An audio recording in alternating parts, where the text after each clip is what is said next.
headlamp. Okay, Alaska.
We're here.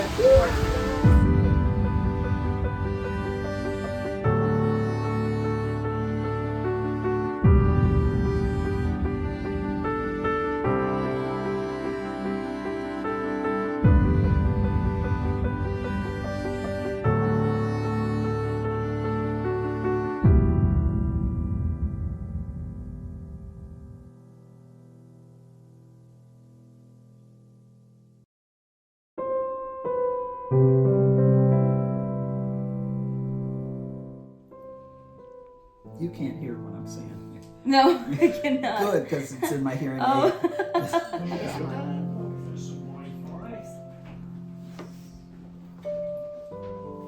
Hi, I'm Jerry Patnode. I'm here at Map House in England for our Writing Gym Salon, having a wonderful time and learning how to stretch my skills and imagination as we write here. Before I came here today, I had no concept or idea that I could write anything for children, and found out that I can if I stretch myself a little bit. Having a wonderful time enhancing skills and writing to be a writer. So. I'm Debbie Moore, and I'm here in England on the Writers Retreat in beautiful Nap House. We did a salon just a few minutes ago, which is where we all have to write something off the cuff, and I always feel very nervous and vulnerable because I just don't feel like I'm a very good writer, and it's hard for me to come up with stuff. But as happens in most salons, I was successful with beginning a story, and so that makes me, it builds my confidence for next time.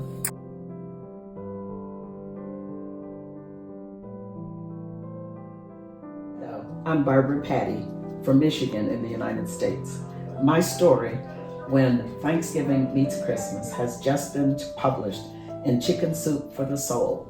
Stephen Oliver. I currently live in Whittlesea near Peterborough. The story I have for you today is Bogeyman Blues, from my published novel, Paranormal City. Hearts Condemned, and this is a novel inspired by my late grandmother that I've always dreamed of writing and did so finally during COVID-19. My name is Natasha Bunninghouse from Anchorage, Alaska. My book is entitled Double Shot of Living. So we have an opportunity tomorrow to read an excerpt from one of our pieces to a live audience. It is nerve-wracking to say the least, but Annalisa spent the day walking us through the preparation process step by step.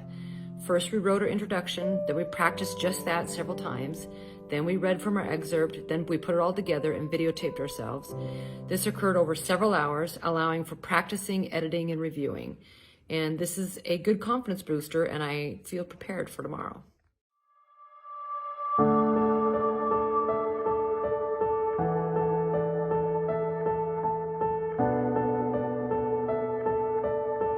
I'm Stephen Oliver, the token Brit in this group. I currently live in Whittlesea near Peterborough. I've been writing for 12 years since I shut down my computer company, and it's become my passion. I write fantasy, science fiction, dark urban fantasy, and horror, and everything in between. I've written over 2 million words. The story I'm going to give you is called Boogeyman Blues. It comes from my book, Paranormal City, and which is available on Amazon as an audiobook. Humans tend to be generalists, taking on all sorts of jobs. Some species, however, exist only to serve a particular purpose in the scheme of things. That doesn't mean they don't have problems with them. Hi, welcome. My name is Tasneem Javanji, and I'm from Toronto, Canada. The working title of my novel is Foolish Hearts Be Damned. It's a novel that's partly inspired by my late grandmother, and it's one that I'd always dreamed of writing, and during COVID-19 I finally did so. I currently have representation with Westwood Creative Artists, a literary agency based in Canada, and we're working towards publication. I'm going to read to you an excerpt from my second chapter, where our granddaughter heroine meets her I'm antagonist. Natasha von Imhoff. I live in Anchorage, Alaska. My book is entitled Double Shot of Living. It was published in September 2023, but is currently temporarily unavailable as I change publishers. I wrote this book when my kids were touring colleges, and I thought to myself, what would it be like if I started life differently, started life all over again at their age? I'm reading the first 2 pages where my character realizes her 50-year-old body has died and her consciousness has been transferred into the body of a 16-year-old girl living 3,000 miles away. So chapter 1. Lynn sat up from the floor and blinked at her unfamiliar surroundings. She was in a bedroom, yes.